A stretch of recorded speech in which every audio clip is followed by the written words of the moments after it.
Shalom, good evening to everyone. I'm very happy to host here Rebbetzin, Rabbanit, Rachel Frankel, Racheli Frankel, and Rav Dr. Binyamin Lau. Our topic tonight is our challenges confronting the coronavirus in relationship with the 9 days that we have started tonight. We know that a few months after the destruction of the Second Temple, Jews were mourning, Jews were crying. The Talmud describes how people said to themselves, we cannot continue to eat meat, to drink wine. How could we drink wine when we don't see the sacrifices and the wine that was put on the altar on the temple? How can we eat meat when we don't see the sacrifices anymore brought to Temple Mount? And yet, a few years later, Judaism has flourished. I mean, the Talmud Bavli and the Talmud Yerushalmi and the Mishnayot, actually the entire Oral Torah was basically written after the destruction of the temple, which means that the destruction of the temple, along with the fact that it caused us a lot of damages, physical and spiritual damages, but forced the Jewish people to get up and to start developing something that will replace the worship that used to take place in the temple. Our challenge today, when we see the challenges of confronting with the coronavirus, seeing how shuls are desolated, how people are afraid to come to shuls. Many of them are not allowed to come to shuls because they are in certain risks that do not allow them to leave home. And my first question to my colleagues here is, what are the hopes? What are the good things that occurred to us during the coronavirus that we could adopt and maybe to take along with us after all this will be over? I'm sure that and we'll discuss it, that there were a few phenomena that we are sad about them. But is there a good thing that occurred to us that we discovered about ourselves, about our communities, about our society, that occurred to us during the coronavirus, and that is still happening, that we would love to take with us to the future? Racheli, please. Well, so first of all, it's a pleasure to be with real people, not, Zooming all day. I wish we could see the people that are actually listening, but then you get surprises. People hear you in places you never expected. And I was listening to your question, and I was thinking of the title of this discussion. It was saying religious fortitude, and I was wondering, what's the issue? Are we talking about the resilience and the fortitude that religion gives a person? Or maybe, and then the person is fragile and vulnerable and the religion is helping him out? Or are we actually discussing a religion that we're looking at it and we're saying it might be very fragile, we have to protect it? What fortitude are we talking about? But that's just a general thought. You were talking about the things we want should remain. And it's an interesting notion about what stayed with us after the Churban, because for many Jews it's very hard to imagine, when you talk about utopia or redemption or Geulah or Binyan HaMikdash, it's a Judaism that they don't recognize. They're not sure they want to get back to that. But that's not our topic, right? No, that's not. Yeah. That was the previous topic. Maybe people would love to stay in the backyards and the porches and not to come back to shul. So the thing is, I'm sure we'll bring tons of specific examples, but just a general thought. And before I say the general thought, there's something about, for months now, we've been speaking about the silver lining and about all the good stuff that's happening.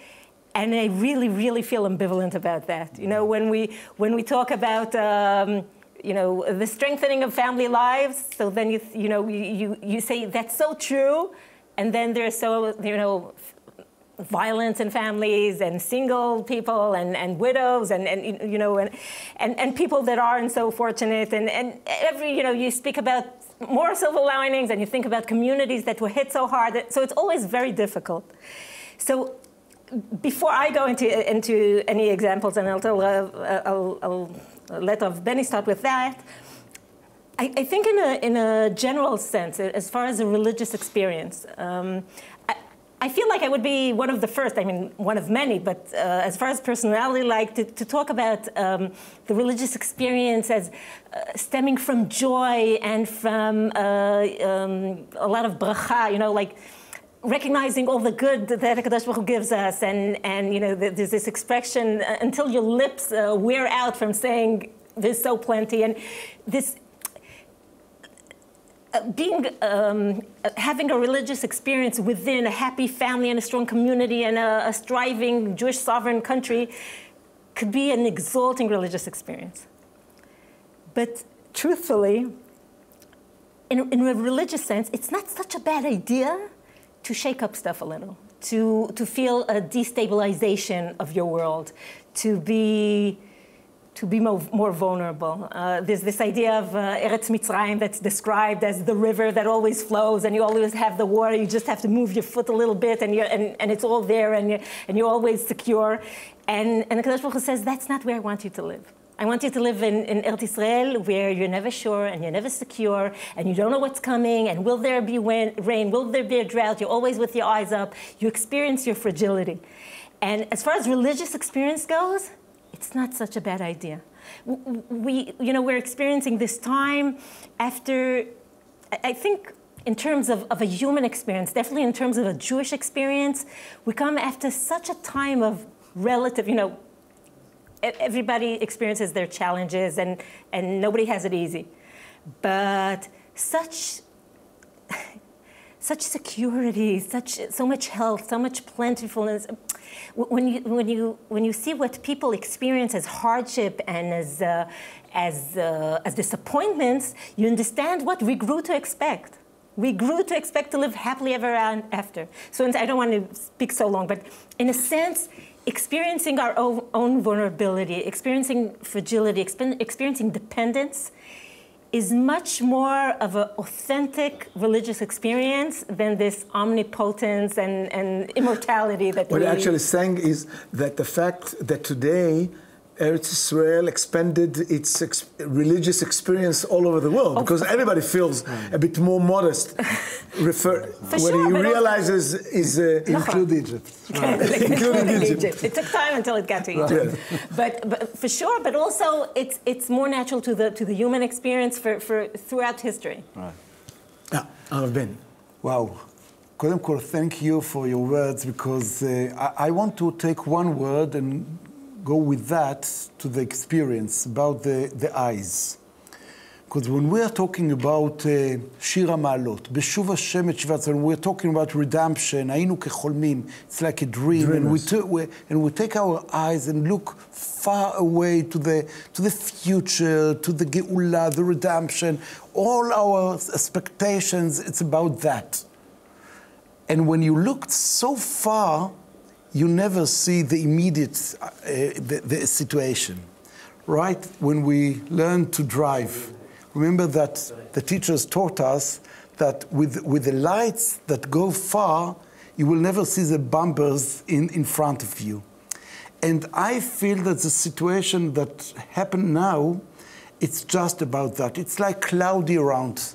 We see nothing. If we are talking about how the Jewish situation will be, we know nothing about that. We know nothing about the Yamim Noraim, the Yom Kippur who is coming just here. We know nothing. And because we have no eyes to see the far picture, we look in very immediate situation, individual situation. I live in a neighborhood in Yerushalayim, a regular, very normal, should say, a neighborhood, mixed society, buildings around. Just now, in the last 5 months, I knew my neighbors by faces, by names. I didn't know them. It's ashamed to say, I went early in the morning, tefillah, and then to work, late night. I never saw them. I didn't know the names, not the neighbor, nothing. Now we have the immediate minyan in the yard. And it's mamash busha. It's a shame to say. Why I didn't see them before?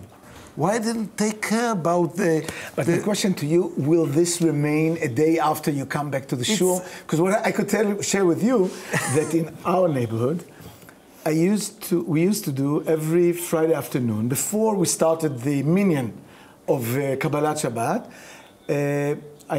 I have two sons that know to play guitars. So we made Kabbalat Shabbat, musical Kabbalat Shabbat, and we invited all the secular neighbors. And they all came from their balconies and they were fascinated. I mean, they were inspired, and one said, you know, we will miss it so much when you go back to shul.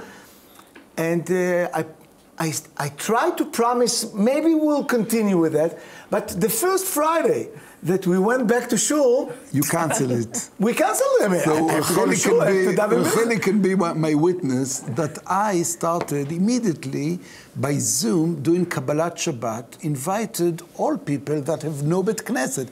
You know, some have the yards, but hundreds, you can see the screens around, hundreds of people around the country. By Zoom? By Zoom. Okay. And then we thought that it's over, and we had a dilemma, should we cancel it because people went back to Bet Knesset? And then we made the decision, no, we will continue. And the hundreds continue and coming with us. And I invited Racheli, not just to see, but to talk. And it's an amazing phenomenon. And the truth is, it's lasting because you reach out to people that aren't Bet Knesset dwellers. Right. So you're talking to people that are not coming to shul. But this is a challenge. I didn't do it before. Amazing. So now, if you ask me what will be next step, hopefully we'll be strong enough to be weak. I meant to say that we are so strong all the time that we didn't give ourselves the legitimate to say, no, we have no koach, we are weak, we need help, we need someone to help us do Kabbalat Shabbat, to do Lil Seder, we ask, and people, bemet, you can see the eyes, they just willing to have something. And if you understand that, for me, it's completely different world. When you understand that, you serve yourself to all aspects. And I don't know what will happen with the Bet Knesset in the future. I don't know. I do know that in the past, that you remember the days of the temple. On Sefer Dvarim, it's written very clear that you're not allowed to serve in any other place except Bet HaMikdash. But the tachlis, what's happened? People built. When we are saying about the bamot, it's like avodah zarah, but it's not true. It's a local bamot, shul. it's just going with your sneakers and your shorts. You go to your backyard and have your own tefillah. This is bamot, and people never gave up the bamot because it's the feeling of the It's intimate. very attractive. It's first of all, it's attractive. It's very comfortable, but it's not just that. It's mine. It's mine. I'm not ashamed to be the chazan. You know, in the Bet Knesset, I never be chazan. But here, why not? I try. And I be, Kriyat Torah. I do things. It's mine. And people will want to continue that. I would like to continue, with your permission. I want to share with you an anecdote from this afternoon. One of the Rashi Yeshivot Tichoniyot calls me and he says to me, Rav Stav, I want to ask to hear your advice. I don't know if you're aware of that, but our students actually were not under a framework of Misgeret, of Yeshiva, since Purim, which means it's about 5 months. They came there a few hours. You think it doesn't affect them spiritually? I mean, if it doesn't, we're really in trouble, right? So it describes a few events that occurred to him. For example, it tells me one of his best students came to one of the exams in Bagrut, in Lashon, literature, or whatever, grammar, whatever. He came and he saw him with Agil. Yes. With an earring. With an earring. He said, well, that was my best student in the high school. I said to him, Reuven, the Rosh Yeshiva says to the boy, he says, yeah, but we are in vacation, but you came to the yeshiva now. He said, it never occurred to him. He's a Rosh Yeshiva already for maybe 12 years, 13 years. It never occurred to him. And he caught himself and he said to himself, what's the matter with me? They didn't hear from me. They didn't hear a class from me. They didn't hear a shmooze from me for 5 months. Since you are a teacher in many places, what do you feel about this challenge to collect all the fractions from this era, from this long period of time that occurred to our youngsters that spent at home instead of being in the midrasha, ulpena, or in yeshiva? I mean, when you toy with the idea, you think, well, if it makes no difference whether you're there for 5 months or not, we're in trouble. On the other hand, you would like things to stay with them, and that you'd get back at least something resembling what left 5 months ago. But the truth is, you can't relate to people as a bunch of fractures. Everybody went through their own experience, and it had its ups and downs, and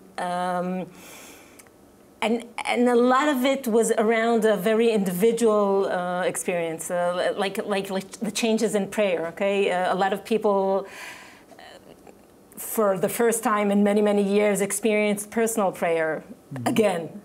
Or, like you said, people take up different jobs in the community. Things change. So I have a problem, saying, well, how will we collect and fix? And it's not that. It's, these are human beings, and everybody goes through something. Within the human experience, assuming that a person didn't spend all his time in Netflix or, just... assumption that some of it, for sure. I mean, isolation is crazy. You're in quarantine. What are you expected to do? So Netflix is the better option. But let's talk about the parents, because we are talking about the kids. The idea of responsibility. First time that parents looked around and say, "Me'ain yavo ezri." Who can It's on help me. It's all on them. Now, I saw that in Leila Seder. I cannot count how many phone calls from people. How do you do this? First time in my life, I have no Saba that I go to have Seder. And they can't keep busy with 30 people in the table, right? It's just me and my kids, and I don't know what to tell them. I don't know. But most of them described an unbelievable experience. And for the first time, I actually did this, did that. It was on when me. you understand that and the grandparents are petrified because they're not going to want to come back. It's so many situations, and that it's a situation that it's a potential. If you're in trouble and you look around and say, who will help me? Then if you are strong enough, you start look around and said, okay, I will do that. And I will do that. It's not just about homework. It's just learning with the kids. It's just about frame the time of the how you do the meal.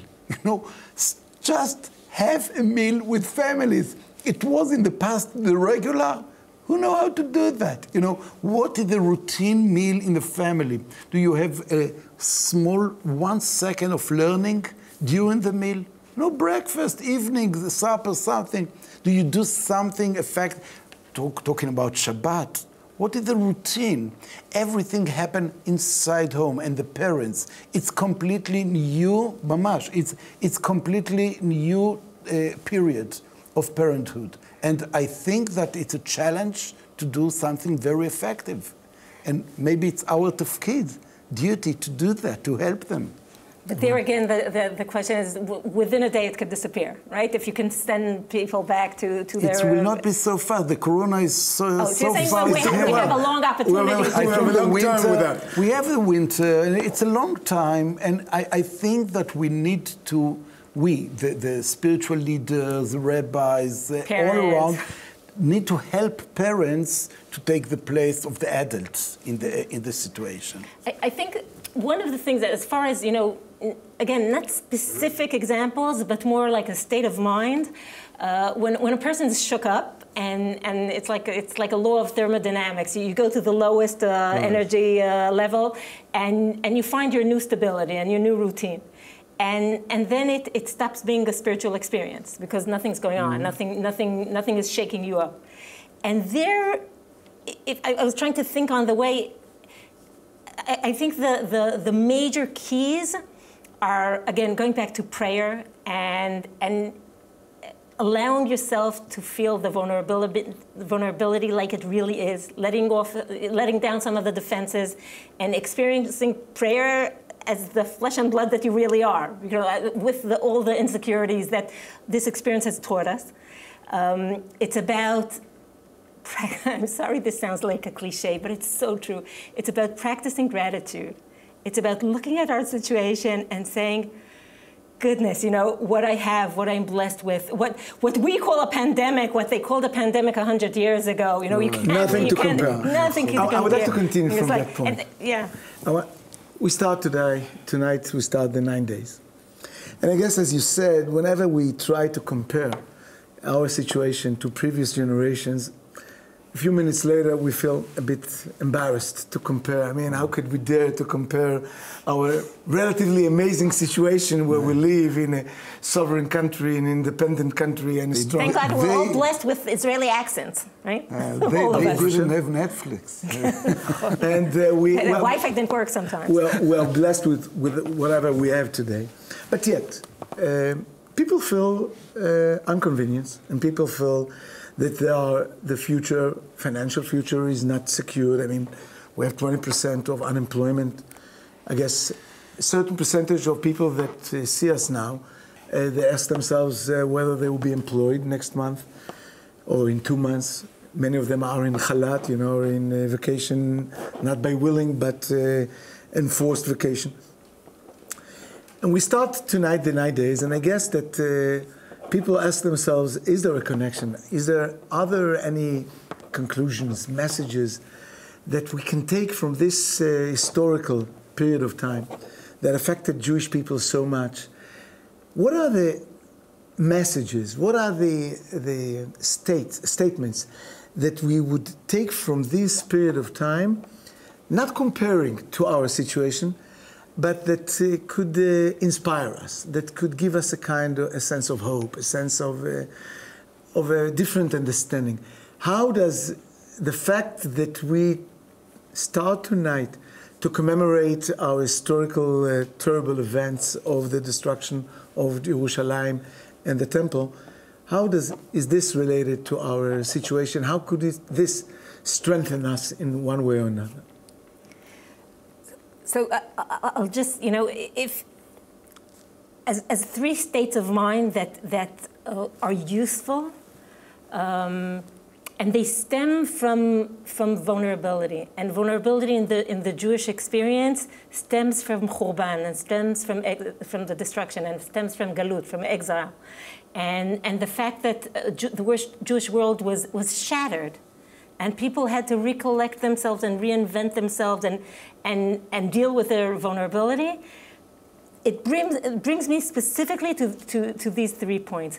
One is feeling vulnerable and fragile and turning in prayer and in dependence, and this ever difficult balance show between bitachon and ishtadlut and everything that has to do with relying on Hashem. The second is everything that has to do with your eye to the blessings that you have. Just not in the future, but let's start with what we have now. Give us the eyes to see what we have. And the third is community. And community, I can connect it with all kinds of drashot to the Churban, but that's not the issue. The issue is being, like you said, weak enough to accept help, and strong enough to reach out to others. I can't tell you how many people and how many communities, I'm sure we're missing people, and that's horrible, but how many communities for the first time have gone through the process of mentally and physically going through the lists. Are we missing anybody? Is there anybody that needs us and we're not seeing them? Is everybody covered? Is everybody daily taken care of? that issue it's the greatest secret, and it includes both sides of this balance: being able to ask and receive help, and being able to reach out for whoever needs it by the same people. I'm so agree with you. I will start with the end, the community. When the temple the destruction came, the community built up. It's unbelievable. When you learn history, the first temple, second temple, you can see it's clear. When you had the fantasy of Bet Mikdash, you didn't hear a word about community. You heard about the king or the kingdom. You heard about the Kohanim in the temple. But where are the people? You heard nothing about them. When the Churban came to the world, the community raised up. And I think that what's happened now, lehavdil, we are a different situation. We have a situation of know nothing about the future. So the big picture is not here. Now we look around and say community. Community means people, mean neighbors, mean people around, exactly what you said. Start with that. Second step is what I said about the light. Barchenu avinu kulanu ke'echad be'or panecha. If you have no lights outside, if it's cloud around, you look after what I do. Can I say? Can I see something? Can I touch something? And then you look around and say, can I give hand to someone? It's not far away. It's not the court overseas. It's here. And we do so many things. Not me, you, but we can hear around so many projects. It's the court. People do so many things, volunteers. Why? Because they know one will do that except me. And you see the massive numbers of volunteers, young and old, all ages say, Ma ani yachol lasot, what I can do. It's very individual. It's bring out the energy. It's called Or Hashem. Barchenu avinu be'or panecha.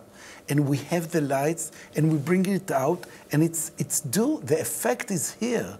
So I know that you are quite right about the so many problems around. But if you take the koach, the power that people have inside themselves, and help it happen, the effect is here.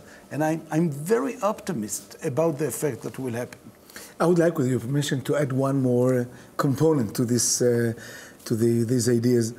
I think I've never heard in Israel, and I think there are people that watch us now and they are overseas, I think I've never heard in Israel so many times the solidarity with the suffering of Jews in America, in North America, in England, in Italy, in other places.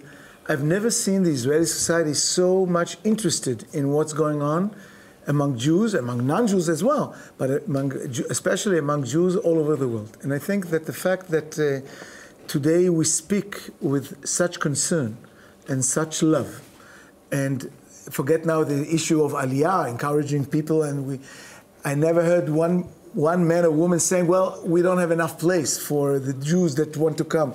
And everybody opens his arms and hands with a lot of love and concern, and want to be a part of the process of absorbing the immigrants that, please God, will come soon. But even those who are not interested in coming to Israel, I see from all over the place, the Israelis are very much interested in them. And I think solidarity between human beings in general, and specifically speaking about the Jewish people, and when it comes down to the resolutions of communities and being concerned about the elder people, as Rav Benny said, we see so many organizations and so many groups that try to help elder people and people that are in risk, and different kinds of assistance that people get, that we have a lot of reasons to be happy and to hope for, to be proud and to hope for redemption as soon as possible.